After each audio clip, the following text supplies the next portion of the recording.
চিকেনের পিসগুলোকে একটু ছোট করে কেটে নিয়েছি। এখন এখানে পরিমাণ মতো নুন, সাদা গোলমরিচের গুঁড়ো, আদা রসুন বাটা আর একটু দিয়ে দিলাম এখানে কর্নফ্লাওয়ার দিয়ে ভালো করে এটাকে ম্যারিনেট করে রাখতে হবে বেশ কিছুক্ষণ, যাতে চিকেনের মধ্যে মশলাগুলো ঢোকে। এটা অত্যন্ত সুস্বাদু একটু রেসিপি তৈরি করছি। হ্যালো বন্ধুরা, সম্পাস ক্রিয়েশনে আপনাদের সকলকে স্বাগত। আজকে তৈরি করব একটা চটপাটা চিকেন। এখানে আমি চিকেন স্টকটা তৈরি করে নিচ্ছি। এখন প্যানের মধ্যে একটু বাটার দিয়েছি। বাটার দিয়ে তৈরি করলে এই রেসিপিটি খেতে খুবই সুস্বাদু হয়। তো এখন বাটারটা একটু মেল্ট হয়ে গেলে এই চিকেনের পিসগুলো আমি এখানে দিয়ে দেবো।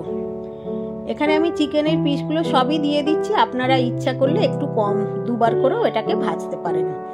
তো আমি সবগুলো দিয়ে দিয়েছি, মানে আমার প্যানটা বড় ছিল, এতে সবই ধরে গেছে। তো এখন এটা ভালো করে একটু নেড়েচেড়ে ভেজে নিতে হবে। গ্যাসের ফ্লেমটা কিন্তু খুব হাইতে করবেন না, তাহলে এটা পুড়ে যাবে। তো এখন এটা আমি ভালো করে ভেজে নিচ্ছি বাটারে।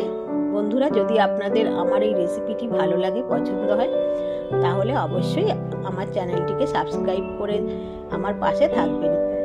আর ইউটিউব থেকে দেখলে সাবস্ক্রাইব করে দেবেন, আর ফেসবুক থেকে দেখলে পেজটিকে ফলো করে দেবেন। একটা লাইক আর কমেন্ট করে দিলে খুব ভালো লাগবে। বেল আইকনটা প্রেস করে রাখলে আমার আপলোড করা সমস্ত ভিডিও নোটিফিকেশন আপনারা পেয়ে যাবেন। এখন দেখুন, এটা খুব ভালো করে ভাজা হয়ে গিয়েছে। চিকেনের যে স্টকটা তৈরি করেছিলাম সেটা এখন খানিকটা এতে দিয়ে দিলাম। বেশ খানিকটা দিয়েছি, আর দিলাম খানিকটা রসুন থেঁতো করা। রসুনটা বেটেও দিতে পারবেন। এখন রসুনটা থেঁতো করে দিয়ে দিয়েছি। এবারে খুব ভালো করে এটাকে ফুটিয়ে নিতে হবে। এবার দিয়ে দেবো একটু অরিগানো। অরিগানোটা এখানে দিয়ে দিচ্ছি একটু। আপনারা ইচ্ছা করলে অরিগানো যদি না দিতে চান, নাও দিতে পারেন, কিন্তু এটা দিলে টেস্টটা খুবই ভালো হয়।